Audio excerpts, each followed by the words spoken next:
Wakubwa we all know kwamba watu wengi sana wanatafuta kazi, lakini mwanakitaa, usije ukaingia kwenye mkenge ambao rafiki yangu ameingia, amenifanya hadi mimi nimetoa hela alafu hela imeenda. Yaani in short, pamoja na ujanja wangu wote waga naelekeza wanakitaa, tumetapeliwa. Na nikasema hii ngoja iwe story ya kitaa ili nikusanue na mwanakitaa. Kabla sijaenda mbali, ngoja niende kwenye pointi ili pia tusipoteze muda.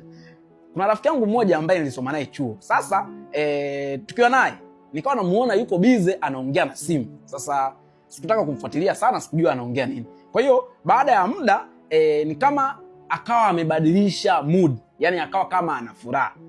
Kumuuliza akasema kuna project ambayo ameipata, kuna sehemu aliwahi kuapply kazi, alifanya interview, then wamempigia simu anatakiwa aende Mbalali, Mbeya. Kwa hiyo akawa ananiuliza mimi, kwa Mbeya unapafahamu Mbalali? Nikamwambia ndio, lakini sijawahi kushuka, napafahamu tu juu juu.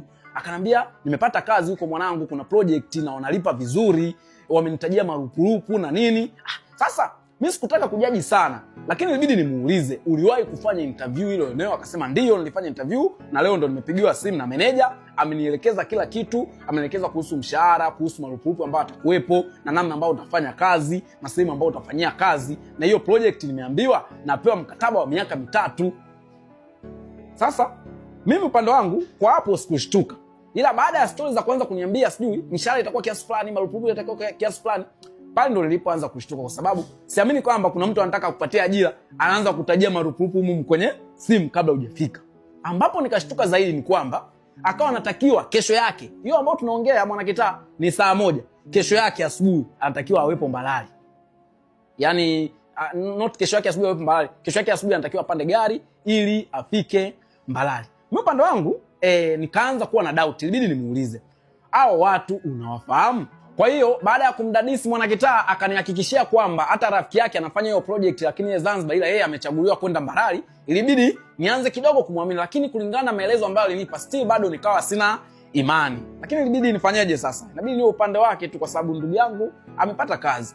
Baada ya hapo mwanakitaa, huwezi kuamini, akampigia meneja pale kumuuliza logistics itakuwaje. Meneja akamwambia wewe usijali, kwa sababu huku huwa wanakutumia nauli wenyewe, sio utumie hela zako.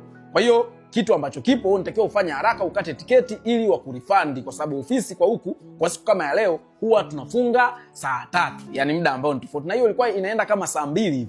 Kwa hiyo make sure umekata tiketi haraka haraka. Baada ya hapo huku watakurifandi, utatuma tu ile receipt, wataangalia pale then watakurifandi. Na hata kama watu kurifandi ukichelewa, kesho ukifika tu jioni ndio siku ambayo huwa tunakutana, watu wanapewa hela za matumizi. Kwa hiyo lazima na wewe utaingia kwenye mfumo wa malipo kwa sababu tayari ulikata tiketi. Kwa hiyo yeye ilibidi aanze kupambana kupiga simu kwenye upande wa kukata tiketi. Baada ya muda yule jamaa akampigia simu, umepata tiketi? Akamwambia tiketi sijapata kwa sababu sina uzoefu sana na magari yanayoenda wapi, yanayoenda Mbeya. Akamwambia basi usijali na kuunganisha na watu ambao wanakukatia tiketi. Kweli baada ya hapo mwanakitaa akamtumia namba. Baada ya kumtumia namba akamwambia nimeshampigia simu, mwambie Dr. fulani ndo aliyenipa namba. Kweli jamaa kupiga simu akamwambia Dr. fulani ndo amenipa namba, wewe ndo mtu wa mabasi? Ndio. Basi gani? Akataja jina la basi. Baada ya hapo akamwambia nauli amekwambia ni shilingi ngapi? 54,000. Baada ya hapo akamwambia fresh, basi weka hiyo nauli. Sasa mimi pale ndo nikaanza pia kupata wasiwasi,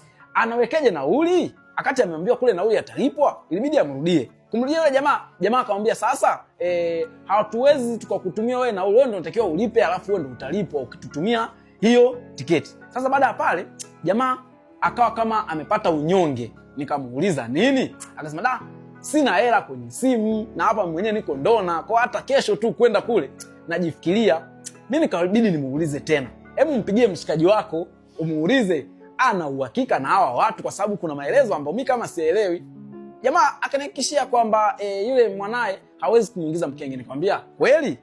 Nikamwambia kwa sababu mwanangu unaenda kupata ajira na mimi sina namna ambayo naweza nikakusupport pakubwa, basi fresh mimi ndakugharamikia usafiri wako, lakini pia na hela za matumizi, kwa sababu huko Ndona mwanangu kapate kazi, kwa sababu amenihakikishia mshikaji anamfahamu. Kweli pale baada ya kupiga pale simu akatajua account pale ndugu yangu, mimi kielele changu nikaingia kwenye simu yangu nikatuma ile hela ile 54.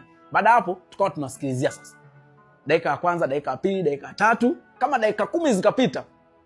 Dokta akapiga simu, umeshafanikiwa kukata hiyo tiketi? Akamwambia ndio, nimeshamtumia hela 54,000. Nikamwambia sasa wewe huku si unakuja tu kusaini mkataba, unatakiwa urudi tena kwa ajili ya kuja kujiandaa, ungekata na tiketi ya kurudia.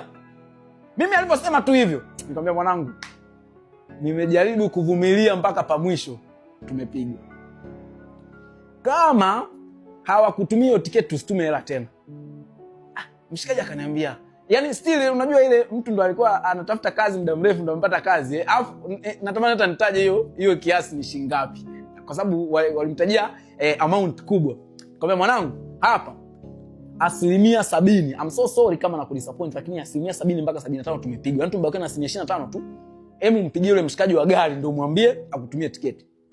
Kumpigia yule mshikaji wa gari akaokota kwamba fresh sasa hivi nakutumia hapo, ila sasa ungefanya namna, kwa sababu ameniambia nikukatie tiketi, nikutumie tiketi zote mbili ya kwenda na kurudi.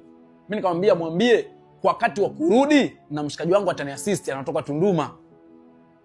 Kwani walianza kuokota simu Mwanakitaa? Ina maana mwisho wa siku tukawa tumekula za kichwa. Maana yake nini Mwanakitaa?